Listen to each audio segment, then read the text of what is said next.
Welcome, everyone. Today we're diving into graded potentials, which are the first step in how neurons send information. If you think of the nervous system as the body's internet, then graded potentials are like the tiny data pockets that start the communication process.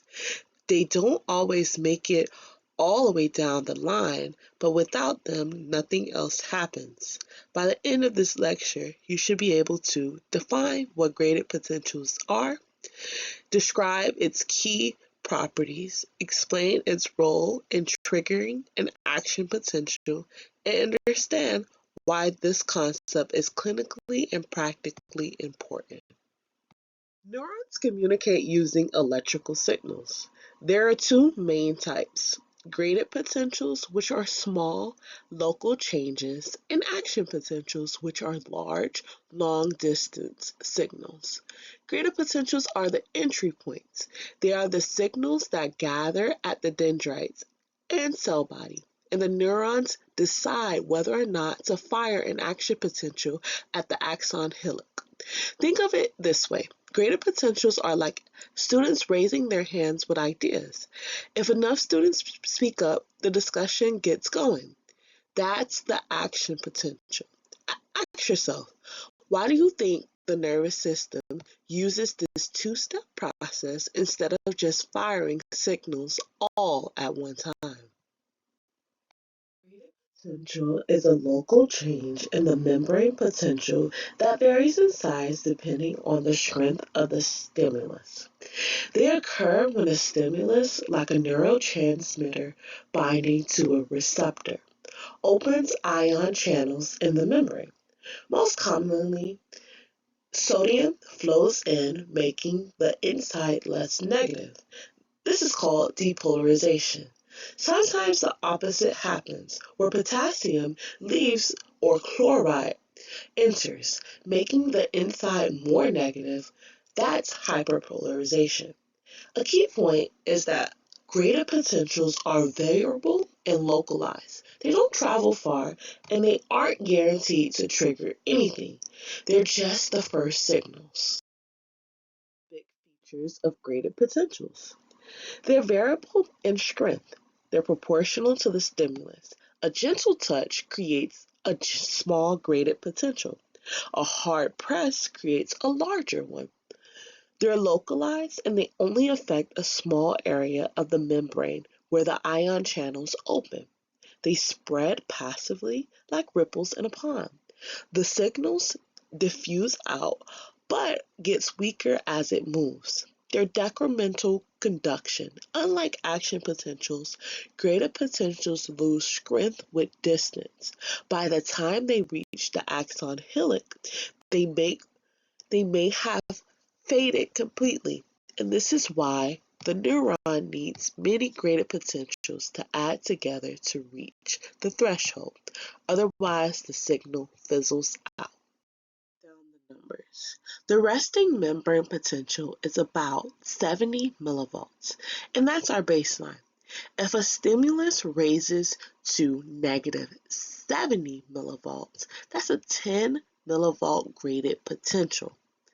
If the stimulus is stronger and it raises to 50 millivolts, that's a 20 millivolt graded potential. So the bigger the stimulus, the more sodium channels open and the greater the depolarization. Here's the key difference from action potentials. Graded potentials scale with the stimulus. The more input equals a bigger change. And in contrast, action potentials don't care if the stimulus is minimal or massive. Once the threshold is reached, they all look the same. So think of it this way: graded potentials are like a dimmer switch. You can have a soft glow, medium light, or bright floodlight, depending on how much current you let through. Whereas action potentials are like regular light switches. Once you flip it, the light comes on full force, no matter how hard you press the switch. Now, why do these numbers matter?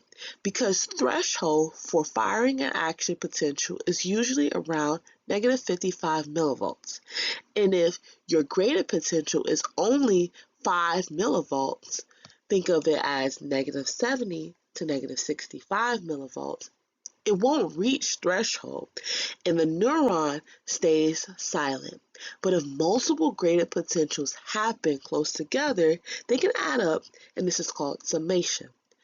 Temporal summation is where multiple signals from the same input add up over time, compared to spatial summation is where multiple inputs from different dendrites add up at the same time.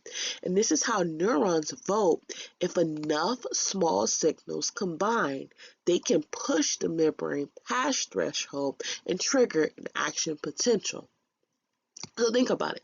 If a single stimulus isn't strong enough, what might the neuron do instead of reaching threshold?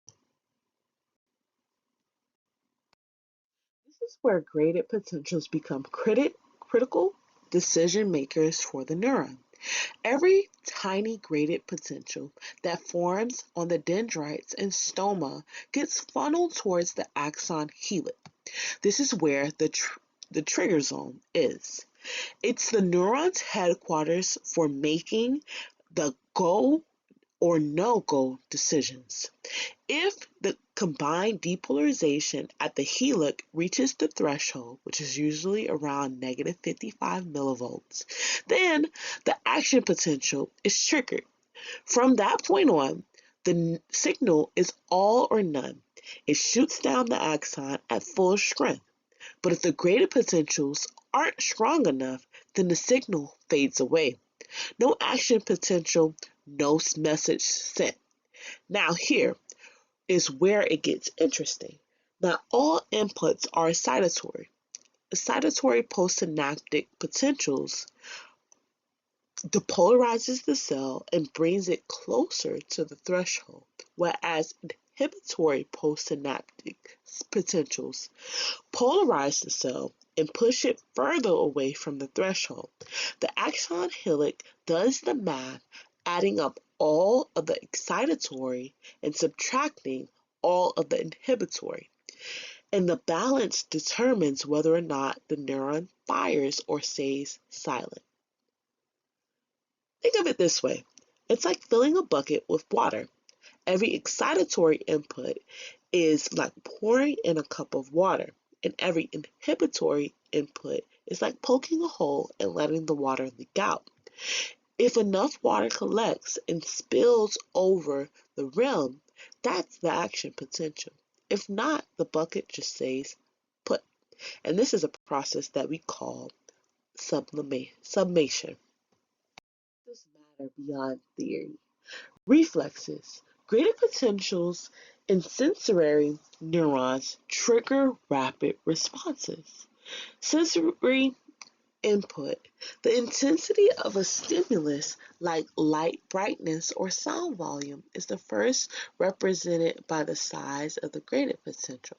Disorders. Conditions like multiple sclerosis disrupt graded potentials by damaging myelin, which prevents signals from reaching threshold. Pharmacology. Many drugs and toxins affect graded potentials. For example, anesthetics prevent graded potentials from reaching thresholds, so pain signals never become action potentials. In short, graded potentials explain how your nervous system senses, integrates, and sometimes fails. To conclude, graded potentials are small, variable, and local changes in membrane potential. They are the starting point of neuron communication, and they determine whether or not a neuron will fire an action potential. Without them, there are no sensory processing, no reflexes, and no higher thought. So while action potential get all the glory, graded potentials are the unsung heroes, the building blocks of every neural signal.